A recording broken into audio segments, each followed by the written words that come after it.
lovies. Welcome to my corner of the galaxy here in the Celestial Council. Tasha Monet here with another episode of Desperate Housewives. Here we have Carmen Reedy, and Carmen Reedy is our fourth housewife who lives on Foundry Cove with the other housewives that make up our series. And Carmen is a bit different from the other women that we met. Carmen is the wife of an up-and-coming councilman. She is a housewife. She loves being a housewife. She loves being home and taking care of her children. This is her husband, Roderick Reedy. Roderick is really into politics. He is attempting to become the next council person of Willow Creek, and he is really counting on his wife, Carmen, to assist in that with being a wonderful homemaker and hostess, and basically just helping him with the campaign that he is setting up with his platform of family values. They have two children, one of which is here, who is Cyrus. Cyrus is one of their twins, which you can't really see him right now because he is kind of looking down. Lucas Munch is at our house today. Don't mind him. He is not a part of the family. Lucas Munch is here, and I just put the walls down by accident, but whatever. This is Tamra Reedy. This is Roderick's mother. She moved in when Carmen first gave birth to the twins. I have no idea where their other child is, Shannon. We'll find her in a second. But when Carmen gave birth to her twins, Tamra moved in to help out, and Carmen really did appreciate that help. But now, okay, so she's running. Where is she? And this is Shannon Reedy. But now that the twins are children and they are old enough to kind of do things on their own, Carmen is definitely ready for Tamra to move out. And she really wants to talk to her husband about that. But Roderick really loves having his mom here, and his mom loves being here. She's a retired biology teacher who she gets her pension. So she is just loving being in the same home with her son and her grandchildren. And while Carmen does love her mother-in-law, she is so ready for her mother-in-law to leave. However, that is the least of Carmen's worries right now. So Roderick has decided that he wants to have I guess you can say, like, a dinner announcing his candidacy, like his plan to go ahead and, why can't I think of what I'm trying to say? His plan to run for, office, and Carmen wants to talk to him because she's just like, I'm all for you and your career, but I really don't think that this is the time for this. And Roderick is just like, look, you've been my backbone for many years. We have two beautiful children, a wonderful house, and I really think like this is the time for us. And Carmen actually wants to have another baby. She is really like thinking about the fact that, their family is still in its stages, like where they're growing. They have wonderful things going for them. They have the money. The twins are at the age now where she's not overwhelmed, and she would really like to have another child. And Roderick right now believes that with his career at the spot where it is, like, he is not up for having another child at this moment. And Carmen really does want for that to happen. And so him actually going to try and be a council person, that's just not something that she wants. However, she is going to support him because that's her husband, and she does want to make sure that he understands that she has his back. So she is actually going to prepare what are they doing? No. She is going to go ahead and make sure that she prepares and is ready for their party, that their dinner party. That I guess she is going to have him go ahead and help her make a baby. I'm mad they did that with his mother in the room and their son. Oh my goodness. I can't. Okay. So it's almost 9, but because there's a party tonight, I'm going to have Carmen go ahead and head on out for the, oh wait, no, she needs to eat and handle her needs first. So I'm going to have Carmen, actually, she'll get something to eat when she's out with Audrina. So let's go ahead and travel. Let's find Audrina. And we're going to head out to Cinderella's Closet, which is a cute little shop in Oasis Springs. So they're going to head out there so that Carmen can find herself a nice new outfit for tonight's dinner party. So the ladies are here at Cinderella's Closet, and it doesn't even look like anybody is at the store yet. Like, hello, we are here to shop. Where is everybody? But let me go ahead and put these walls down so that we can see. So there is currently no one in here, and we want to shop. Like, where are the workers? Hello? Oh, there's a worker. Perfect. Okay, so people do work here.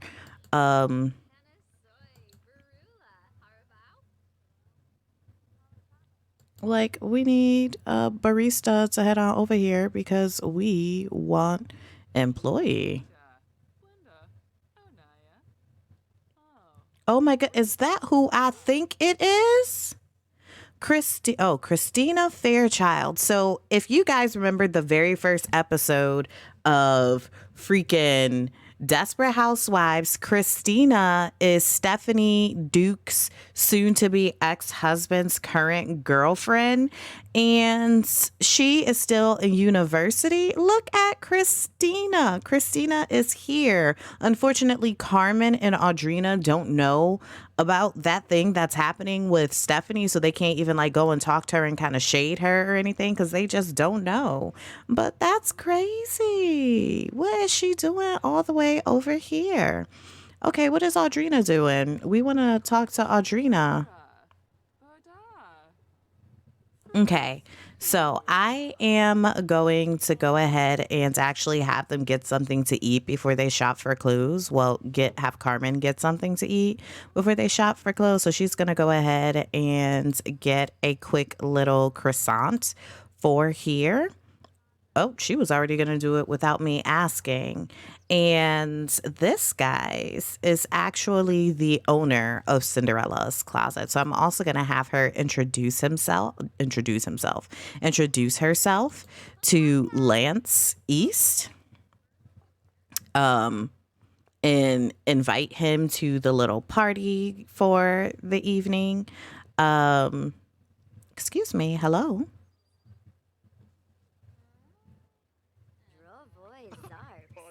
Yeah, and so she's just like, my husband and I are having a little party and we like to know influential people, and like, you own this little spot here, so why not? So I'm going to have her and Audrina have a seat over here so that she can talk to Audrina about how she's feeling about the party tonight and everything like that. Because to be honest, she is not ready at all for everything that's going on. So she's going to go ahead and she's going to be like, Audrina, look, like, I don't know, like, what I'm supposed to do. Like, I'm supposed to be this wonderful, happy homemaker for my husband. And I don't even want this for us.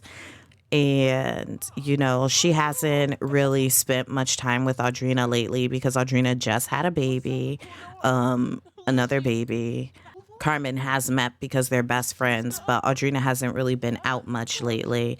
And Carmen is, like, she's asking Audrina, like, do you want, like, any more kids? Because I know that I do, but he's not really on that path. Like, he's really about his career right now. And I just don't know if I should continue to broach that subject with him or if I should kind of like scale back on what I want so that Roderick can advance his career.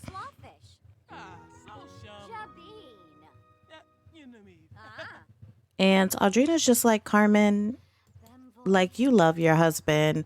And okay, so Audrina's cleaning that up for us. That's fine. So I'm gonna have Carmen head on over and see if she could find herself an outfit that she likes for the dinner party tonight. So I'm gonna go ahead, have Carmen go home so that she can prepare the dinner for tonight, and hopefully things will go well. Okay. So she's going ahead to cook. I have no, where are all of our guests? Our guests are all downstairs. Okay. That's good to know. So they're all downstairs.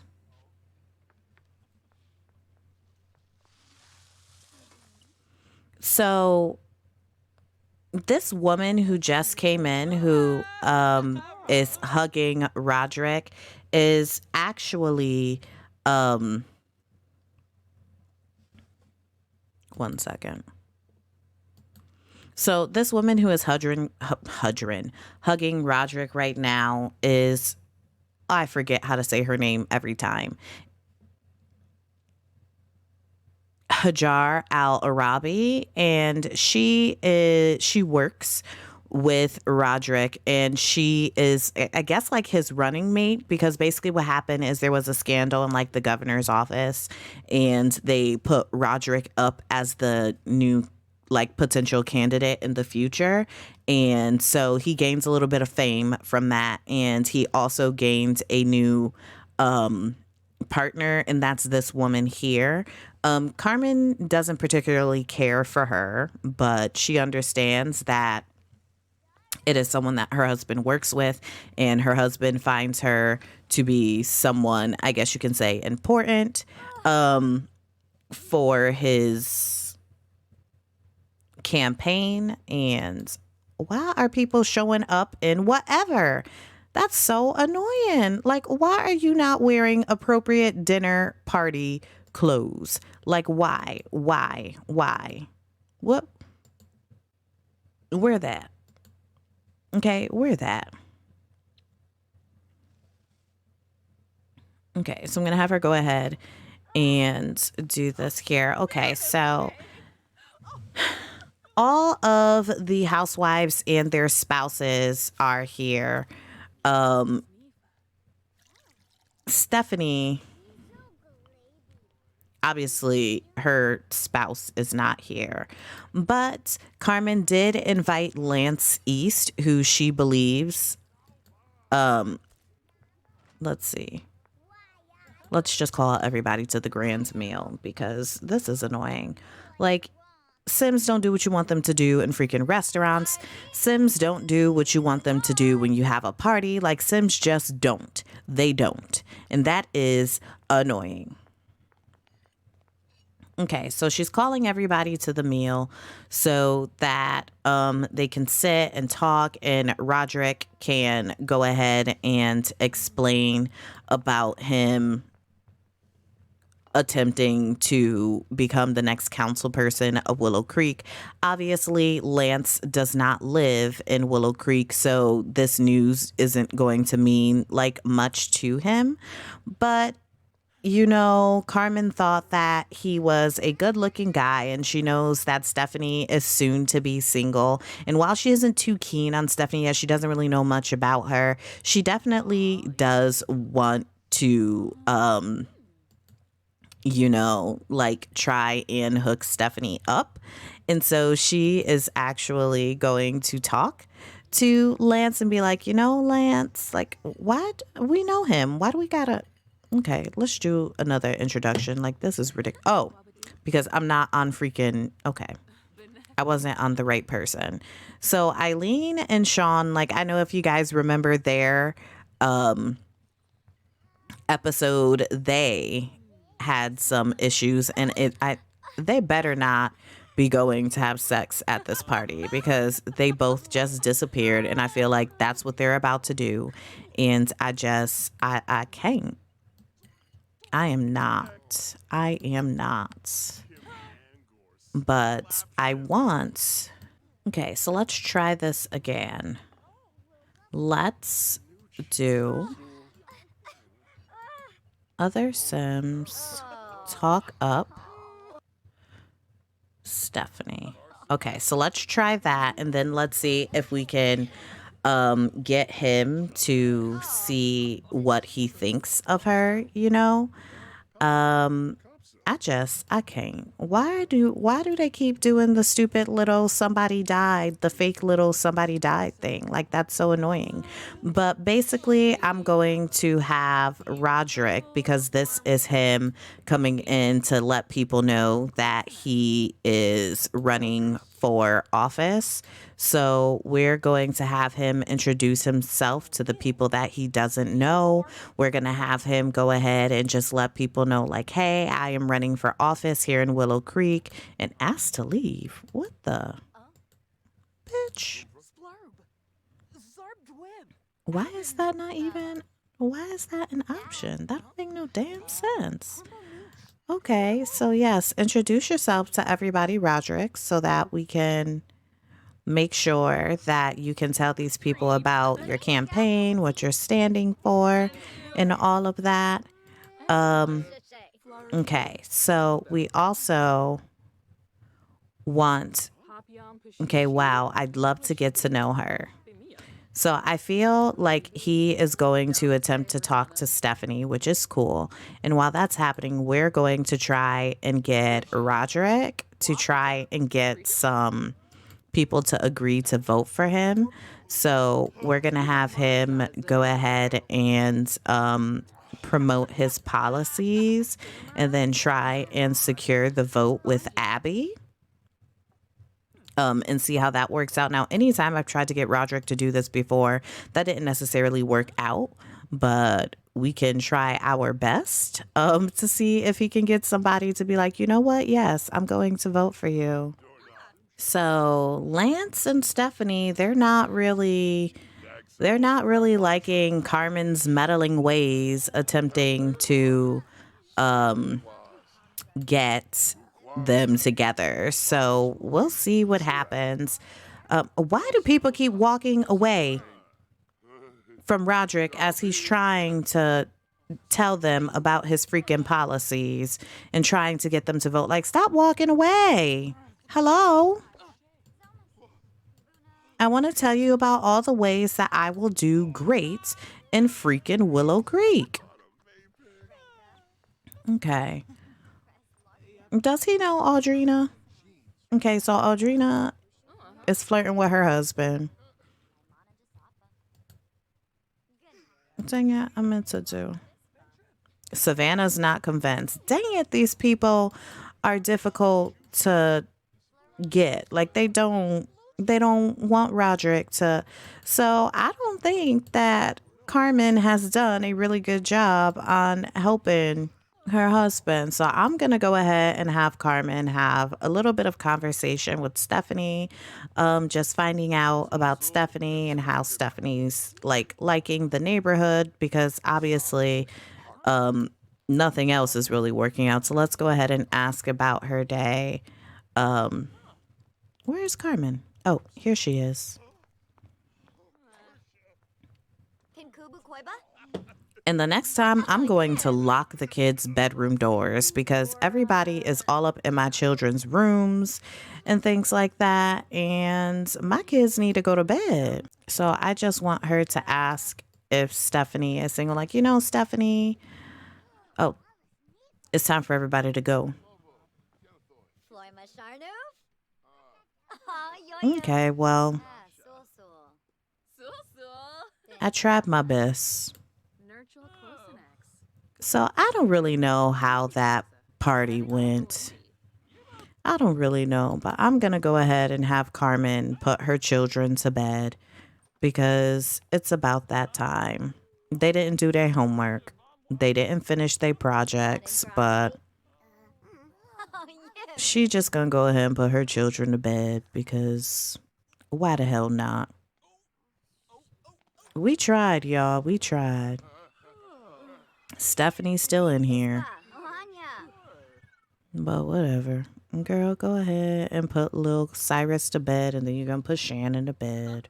So y'all, we tried. Carmen didn't necessarily have what she thought with this party. She was too busy trying to get Stephanie and Lance together, and it didn't really work out. She didn't really help her husband much with the actual campaigning piece of it and introducing himself. And honestly, I don't think that she really wanted to, because she wants for him to consider something else. Like maybe just stay at where he currently is in his career. And Roderick really isn't for that. Like he wants for things to just be, like where he can be a council person and he can do like all of those things that he dreamed about when he was younger. And his mother Tamra is definitely all for that. But Carmen doesn't really want her mother-in-law to even live with them anymore. So there's a lot of things that are going on with Carmen, and she isn't really certain how things are going to work out. But at the end of the day, she is going to attempt to support her husband the best she can while still getting the things that she wants. And with that, we are going to be ending this episode here for today. I definitely do thank you for joining me for another episode of Desperate Housewives. I do hope that you enjoyed this part, even without the machinima opening. I really, really am struggling with like time and all of my responsibilities, and doing the machinima openings for every single episode was just so much, and it stopped me from actually doing the episodes. But I really do like the series and I want to continue it. So I hope that is okay with all of you. But I really, really, really do thank you for watching this episode. And if you did like it, please make sure that you like, comment, and subscribe. And if you're feeling so moved, definitely go ahead and share this video. And if you would like to see your Townies in any of my LPs, be sure to upload them to the gallery with the hashtag TMS Townies, and you never know, they just may show up in one of these episodes. As always, I'm sending positive vibes your way. I'm Tasha Monet. See you next time. Sometimes I feel like I done lost it, and I don't even really know the cost yet. But every time fever's on my mind, you remind my soul that I'm free. I know I can't go on my own. You came so I wouldn't have to go it alone. You took the long road so you could show me home. Found love better than I've ever known. So now I know that I can say you are exalted above everything on the earth that I've seen. Cause I know that my dreams come alive in the love that you promised to me. I'll keep singing your praises.